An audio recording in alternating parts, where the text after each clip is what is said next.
तो आज की वीडियो में हम लोग पढ़ने वाले हैं भारतीय संविधान का जो पहला भाग है उसको, और ये है संघ और राज्य क्षेत्र।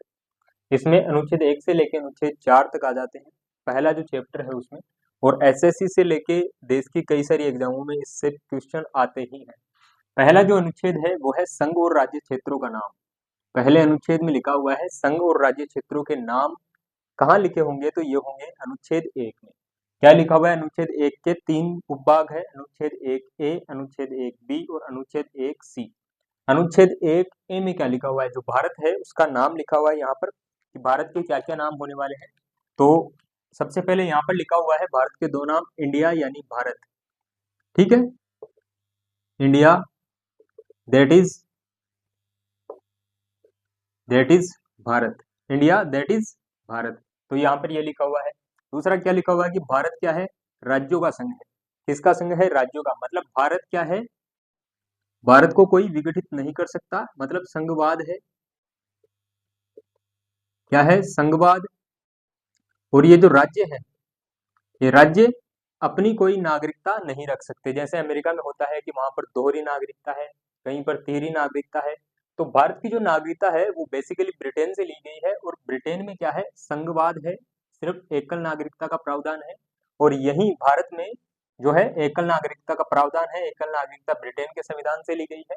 भारत में संघवाद है, और संघवाद में भी जो स्टेट है वो अपनी नागरिकता नहीं रख सकते। मतलब संघवाद मतलब राज्यों का देश में यानी संघ में विश्वास, तो ये यहाँ पर आ जाता है, ठीक है। तो ये यहाँ पर आ जाता है। इसकी प्रकृति के बारे में बात करें कि प्रकृति क्या लिखी हुई है इसमें, तो अनुच्छेद 1 ए में लिखी हुई है प्रकृति संघवाद यानी union of state. India is A union of state, यानी राज्यों का क्या है? एक संघ है। काफी सारे जितने भी राज्य होंगे उनका एक क्या है? संघ है, और उसी संघ को क्या बोलेंगे? इंडिया। तो यहाँ पर संघात्मक जो व्यवस्था है वो कनाडा से ली गई है। जबकि नागरिकता के बारे में पूछे कि एकल नागरिकता कहाँ से ली गई है, तो वो है ब्रिटेन के संविधान से। अब आप कई बार ये वाला जो क्वेश्चन है ये कई बार पूछा गया है, और ये काफी इंपॉर्टेंट हो जाता है। पहले इसको नहीं पढ़ाते थे, लेकिन अभी इसको पढ़ाना पड़ गया, क्योंकि संघात्मक व्यवस्था जो कनाडा से ली गई है, कई बार डायरेक्ट कनाडा से न पूछ के ये अमेंडमेंट पूछ लेता है कि कौन से एक्ट से ली गई है। तो यहाँ पर है ब्रिटिश नॉर्थ अमेरिकन एक्ट 1867, तो 1867 के अमेंडमेंट एक्ट से ये लिया गया है। अभी आ जाते हैं अनुच्छेद 1 बी में। तो अनुच्छेद 1 बी में क्या लिखा हुआ है? 28 राज्य और केंद्र शासित प्रदेशों के नाम लिखे हुए हैं। जो भी भारत में नए राज्य जुड़ेंगे उनके नाम कौन से अनुच्छेद में जोड़े जाएंगे, तो आपको यहाँ पर देना है इसका आंसर। अनुच्छेद 1 बी में 28 राज्य, मान लो कोई नया राज्य बना, नया राज्य जैसे ही बना तो उसका नाम कहाँ पर जोड़ेंगे? कौन से अनुच्छेद में जोड़ेंगे? तो जो नया नाम होगा वो यहाँ पर 28 राज्य के साथ एक और जुड़ के आ जाएगा, और वो 29 राज्य हो जाएंगे। तो यहाँ पर राज्य और केंद्र शासित प्रदेशों के नाम है। इसके अलावा अनुच्छेद 1 सी, अनुच्छेद 1 सी में क्या है? भारतीय राज्य क्षेत्र में शामिल राज्य और भाग। अब राज्य और केंद्र शासित प्रदेश तो यहाँ पर आ गए, लेकिन कुछ ऐसे भाग हैं, कौन कौन भारत के राज्य क्षेत्र में शामिल है, भारत का जो क्षेत्रीय विस्तार है उसके बारे में यहाँ पर जो चीजें बताई गई है कि भारत की पूर्वी सीमा में कौन सा स्टेट है, पूर्वी में कौन सा स्टेट की सीमा किस देश से लगती है। तो वो ये जो सारी चीजें, भारत का राज्य क्षेत्र की बात आ जाती है, और यहाँ पर राज्य और केंद्र शासित प्रदेशों के केवल नाम आते हैं। तो इसमें और इसमें कंफ्यूज नहीं होना है। इसमें राज्य क्षेत्र की बात आ जाती है, भारत का राज्य क्षेत्र कहाँ तक है, भारत कहाँ तक फैला हुआ है, भारत की सीमा कहाँ तक है, और कौन से स्टेट की सीमा मतलब कौन से भाग से लग रही है, तो वो यहाँ पर आ जाते हैं। इसके बाद अनुच्छेद 2 में चलते हैं। अनुच्छेद 2 में है किसी बाहरी भूभाग का भारत में मिले। किसी भी बाहरी भूभाग का, जैसे इंडिया ने पहले भी कई सारे भूभागों को कब्जा किया है और इंडिया में मिलाया है, जैसे सिक्किम मान लो, यनम, माही, कराईकल जो केरल के हैं, जो जिले हैं अभी उनको मान लो, लक्षद्वीप मान लो, पांडिचेरी मान लो। तो ये काफी सारी चीजें ऐसी हैं जो इंडिया ने बाद में जाके अपने मतलब इंडिया में मिलाई है। तो उसके लिए कौन से अमेंडमेंट में लिखा हुआ है, कौन से कहाँ से होने वाला अमेंडमेंट, तो हम लोग आगे पढ़ेंगे। तो अनुच्छेद 2 में लिखा हुआ है कि भारत किसी भी बाहरी भूभाग को अगर भारत में मिलाना चाहता है, तो उसकी रजामंदी से अगर कोई भी भूभाग भारत में मिलाएगा, तो मिलाएगा कौन? संसद मिलाएगी, और उसके लिए संसद क्या साधारण बहुमत से एक प्रस्ताव पास करेगी। और केवल साधारण बहुमत मतलब 50% प्लस 1, जितने भी लोकसभा और राज्यसभा में जितने भी निर्वाचित जो सांसद हैं वो वहां पर एक बहुमत से, एक क्या करेंगे? साधारण बहुमत से एक अमेंडमेंट को पारित करेंगे, एक पास करेंगे, और उस पास करने में वो क्या होगा? साधारण बहुमत से होगा, ना कि विशेष बहुमत से। साधारण बहुमत में क्या होता है? साधारण बहुमत में जितने भी सदस्य होते हैं उसके 50% प्लस 1, ठीक है। तो ये हो जाता है साधारण बहुमत। अब इस साधारण बहुमत में क्या होगा? राष्ट्रपति की अनुमति की कोई आवश्यकता नहीं है, यानी बिना राष्ट्रपति की अनुमति के ही किसी भी बाहरी भाग को भारत में मिलाया जा सकता है। राष्ट्रपति की अनुमति लोगे तब तक शायद उसका कहीं पे मूड बदल जाए तो वो भारत में शामिल बाद में ना हो। तो इस चीज को ध्यान में रखते हुए ये बताया गया कि किसी भी बाहरी भूभाग का भारत में किस तरह से विलय होगा। तो भारत में विलय को लेकर, किसी भी बाहरी भूभाग का भारत में विलय को लेकर यहाँ पर आ जाता है कि कैसे होगा, कौन करेगा, तो कौन करेगा, किसी भी बाहरी भूभाग का भारत में विलय करेगा कौन, संसद करेगी और साधारण बहुमत से करेगी। इसके अलावा राष्ट्रपति की अनुमति की कोई आवश्यकता नहीं है, बिना राष्ट्रपति की अनुमति के ही कर दिया जाएगा। अब ऐसे देश में कई सारे मौके आए जब कई बाहरी भूभागों को भारत में मिलाया गया, तो वो कौन कौन से थे। दादर और नगर हवेली को जब मिलाया गया तो वो 10वें संविधान संशोधन 1961 के द्वारा मिलाया गया, ठीक है। फिर दमन एवं दीव को मिलाया गया, मतलब पहले पुर्तगालियों से इसको छुड़ाया गया, पुर्तगालियों के अधीन था तो पुर्तगालियों से इसको छुड़ाया गया और उसके बाद अमेंडमेंट कौन सा किया गया, 12वां अमेंडमेंट किया गया। कब किया गया, 1962 में। 1962 में 12वां, 13वां और 14वां 3 अमेंडमेंट हो जाते हैं। तो दमन और दीव को पुर्तगालियों से छुड़ाया और उसके बाद 12वें संविधान संशोधन में 1962 में इसको भारत में मिला लिया गया।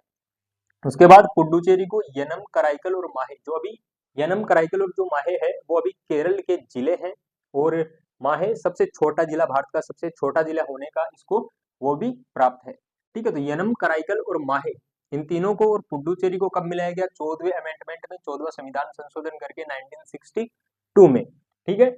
अब सिक्किम की बात हो जाती है। सिक्किम पहले क्या था, भारत से अलग था।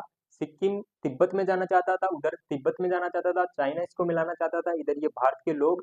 तो इसकी जो सांस्कृतिक जो विशेषताएं थी वो तो तिब्बत से मिलती थी, लेकिन भारत भी इसको मिलाना चाहता था क्योंकि वहां पर जो चीजें थी वो शांतिपूर्ण नहीं थी, क्योंकि तिब्बत का जो था वो पूरा का पूरा एरिया चाइना ने ऑक्यूपाई कर लिया था। और चाइना ने ऑक्यूपाई करने के बाद जब सिक्किम के लोग अकेले पड़ गए तो उनको लगा कि उनका भी ऑक्यूपेशन होगा, और चाइना में जो है वो कम्युनिस्ट है, मार्क्सवादी है, तो वहां पर इन लोगों का वो जम नहीं रहा था। तो इन्होंने सोचा कि हम क्यों ना इंडिया में मिल जाए। तो इंडिया में मिलने के लिए इंडिया की जो गवर्नमेंट थी उसने सबसे पहले 35वां संविधान संशोधन किया और सिक्किम को क्या दिया, सह राज्य का दर्जा। सह राज्य का मतलब है कि आप लोग कुछ दिन के लिए या 1 साल के लिए आप लोग हमारे साथ रहकर देखिए, इंडिया में आपको एक राज्य के तौर पर ट्रीट किया जाएगा, राज्य के लोगों के तौर पर ट्रीट किया जाएगा। वहां पर देश के पूरे लोग जा सकते थे। वहां से मतलब सिक्किम से जब वो भारत का भाग नहीं था तब 1 साल के लिए सह राज्य का दर्जा देकर उनके वहां के लोगों को यहाँ पर आने जाने की पूरी छूट थी, व्यापार करने की छूट थी, सारी चीजों की छूट थी। जब 1 साल के भीतर मतलब 35 संशोधन हुआ 1974 में, तो 1974 में जब इन लोगों को पता लग गया कि 1 साल के अंदर ही कि इंडिया में बेटर रहेगा क्योंकि कहीं भी जा सकते हैं, कहीं भी आ सकते हैं, इतना बड़ा देश है, कहीं भी व्यापार कर सकते हैं, कई सारी स्वतंत्रताएं मिलती हैं। तो ये सब जब इन लोगों ने देखा तो तब हुआ यहाँ पर 36वां संविधान संशोधन, और जिसमें पूर्ण राज्य का दर्जा दिया गया सिक्किम को। तो 35वां संविधान संशोधन 1974 में हुआ और उसको 1 साल बाद जब वो इंडिया में अस्थायी तौर पर रहे, इंडिया में उन्होंने घूमा, देखा, यहाँ की सांस्कृतिक लोगों के साथ सांस्कृतिक मेल मिलाप हुआ, और उसके बाद यानी कि 36वां संविधान संशोधन 1 साल बाद ही किया गया और उसको सिक्किम को क्या दे दिया, पूर्ण राज्य का दर्जा दे दिया गया और इंडिया में मिला लिया गया। जब सिक्किम को पूर्ण राज्य का दर्जा दिया गया तो सिक्किम कौन सा राज्य था, इंडिया का 22वां राज्य था। उसके बाद आते हैं गोवा पर, और गोवा को मिलाने के लिए 56वां संविधान संशोधन हुआ और गोवा को मिलाया गया जब 56वां संविधान संशोधन के तहत 1987 में, तो गोवा 25वां राज्य भारत का बन चुका था। अभी अनुच्छेद 3 में चलते हैं। अनुच्छेद 3 में क्या था, पहले में था संघ और राज्य क्षेत्रों के नाम, दूसरे में बाहरी भूभाग का भारत में विलय, और तीसरे में है किसी भी भारतीय राज्य का विघटन या फिर किसी भी भारतीय राज्य के एक भूभाग को दूसरे राज्य को सौंप देना। जैसे कई बार होता है कि राजस्थान का जब एकीकरण हुआ तो यहाँ पर जो झालावाड़ था, यहाँ की जो सिरोंज का भाग था, वो सिरोंज झालावाड़ वो एमपी को दे दिया गया और एमपी का सुनेल टप्पा जो राजस्थान में मिला लिया गया। तो ऐसे कई बार होता है। तो किसी भी भारत के किसी राज्य का विघटन या तो तोड़ के उसको 2 कर दिया जाए, जैसे काफी बार इनका तोड़ के 2 किया गया, जैसे अभी तेलंगाना और आंध्र प्रदेश को तोड़ के 2 अलग अलग स्टेट कर दिए गए। तो वो किस अमेंडमेंट के तहत हुआ, तो वो हुआ अनुच्छेद 3 के तहत। अमेंडमेंट भी आपको बताएंगे, अनुच्छेद 3 के तहत वो हुआ। तो किसी भी राज्य का, मौजूदा राज्य का विघटन और दूसरे राज्य में किसी भी भाग को जोड़ना, ये कौन से में, अनुच्छेद 3 में आ जाते हैं। अब ये कर कौन सकता है, तो कर कौन सकता है, संसद कर सकती है, और वही साधारण बहुमत से, विशेष बहुमत यहाँ पर कभी नहीं आएगा। उसके बाद क्या क्या कर सकती है, किसी राज्य की सीमा और नाम में परिवर्तन कर सकती है, किसी भी राज्य की सीमा को बढ़ा सकती है, घटा सकती है, ठीक है, किसी भी राज्य क्षेत्र को बढ़ा या घटा सकती है। मान लो एक जो राज्य है उसमें जो भी दूसरा राज्य मिलाया गया तो उसकी सीमा बढ़ गई। तो किसी भी राज्य क्षेत्र को आगे तक बढ़ा सकती है, उसको घटा सकती है, ठीक है, उसका नाम और उसकी सीमा में परिवर्तन कर सकती है। कौन कर सकती है? संसद कर सकती है, और वो भी साधारण बहुमत से। अब पहले कई बार क्या हुआ कि नाम जो थे वो कई बार चेंज करने पड़े, और चेंज करने पड़े कैसे करने पड़े? 1950 यानी 1950 में से पहले यूपी को जाना जाता था संयुक्त प्रांत के नाम से। यूपी को 1950 से पहले संयुक्त प्रांत के नाम से जाना जाता था, और 1950 में इसका नाम बदलकर कर दिया गया उत्तर प्रदेश। 1969 में मद्रास का नाम तमिलनाडु कर दिया गया। 1973 में मैसूर का नाम कर्नाटक कर दिया गया। 1973 में ही लाक्षाद्वीप का नाम लक्षद्वीप कर दिया गया। 2006 में उत्तरांचल का नाम उत्तराखंड कर दिया गया, और 2011 में उड़ीसा का नाम ओडिशा कर दिया गया। तो ये 3 जो अनुच्छेद हैं ये आपने पढ़ लिए होंगे। अब इनका स्क्रीनशॉट ले लो। इसके बाद 4th जो अनुच्छेद है उस पर चलते हैं।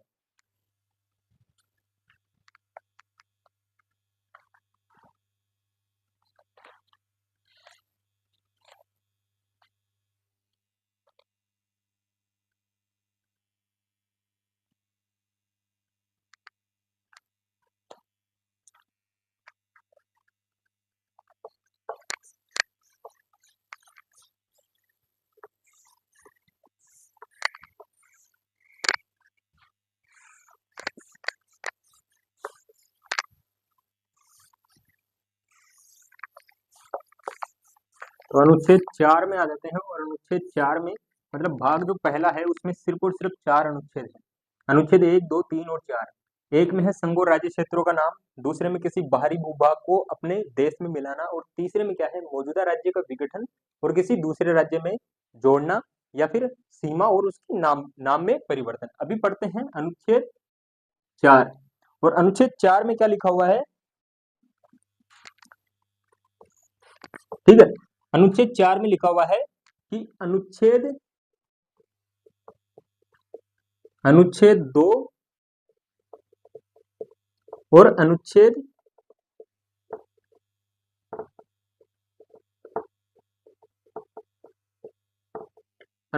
2 और 3 में होने वाले समस्त कार्य राष्ट्रपति की क्या होंगे?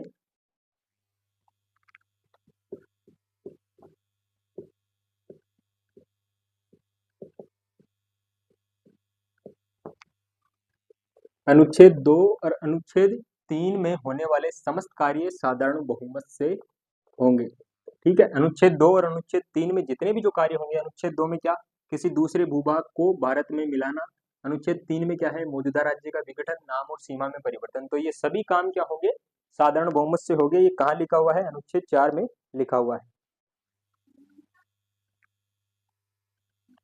अब इसी में क्या है? नए राज्य के निर्माण की प्रक्रिया हम लोग पढ़ लेते हैं।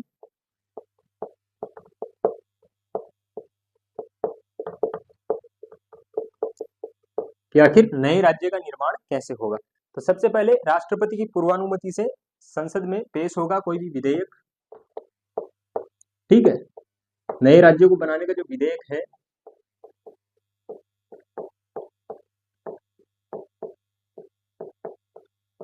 वो राष्ट्रपति की पूर्वानुमति से संसद के किसी भी सदन में उसको रख दिया जाएगा, पेश कर दिया जाएगा। ठीक है, सबसे पहले जो विधेयक है नए राज्य के निर्माण से संबंधित, उस विधेयक को किसी भी सदन में रखा जा सकता है। उसके बाद क्या होगा? उसके बाद राष्ट्रपति जो है वो राज्य विधानमंडल का मत जानने के लिए बाध्य नहीं है। ठीक है, उसके बाद क्या होगा? इस विधेयक को कहां पर भेजा जाएगा? इस विधेयक को भेजा जाएगा संबंधित राज्य के विधानमंडल के पास।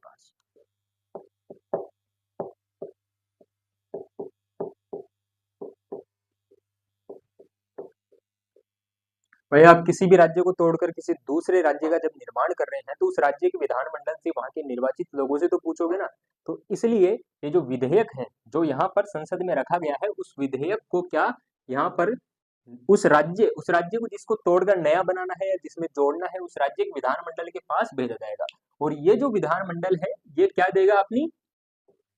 ये अपनी राय देगा, और उस राय को जो राष्ट्रपति है वो मानने के लिए बाध्य नहीं है। मतलब राष्ट्रपति जो विधानमंडल विधानमंडल की राय मानने को बाध्य नहीं है। यानी कि कोई भी विधेयक आएगा राष्ट्रपति की पूर्वानुमति से सबसे पहले उसको संसद में रखा जाएगा, फिर उसके बाद जिस राज्य को तोड़कर अलग किया जा रहा है या जिस राज्य में मिलाना है तो उस राज्य से पूछना पड़ेगा तो ये विधेयक कहाँ जाएगा, उसके बाद उस राज्य के संबंधित राज्य के विधानमंडल में, और विधानमंडल अपनी राय प्रकट देगा कि इसको मिलाना चाहिए, नहीं मिलाना चाहिए, कितना मिलाना चाहिए, यहाँ पर विरोध हो सकता है या नहीं हो सकता, ये सारी चीजें वहां का विधानमंडल इसको बताएगा, राष्ट्रपति को लिखकर भेजेगा। अब राष्ट्रपति उस जो परामर्श को, जो ये विधानमंडल ने जो परामर्श दिया है उसको मान भी सकता है और नहीं भी मान सकता। तो कोई भी विधेयक पूर्वानुमति से सबसे पहले संसद में जाएगा और फिर उसके बाद कहाँ जाएगा, विधानमंडल में, ठीक है। और इसके बाद जब वो वापस राष्ट्रपति के पास आ चुका तो फिर वापस आएगा संसद के पास और फिर संसद के दोनों सदनों में पास होगा, संसद के दोनों सदनों में पास होगा, किससे, साधारण बहुमत,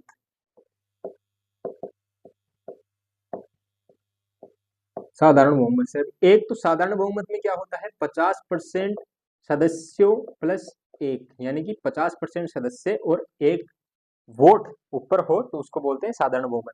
विशेष बहुमत में 2/3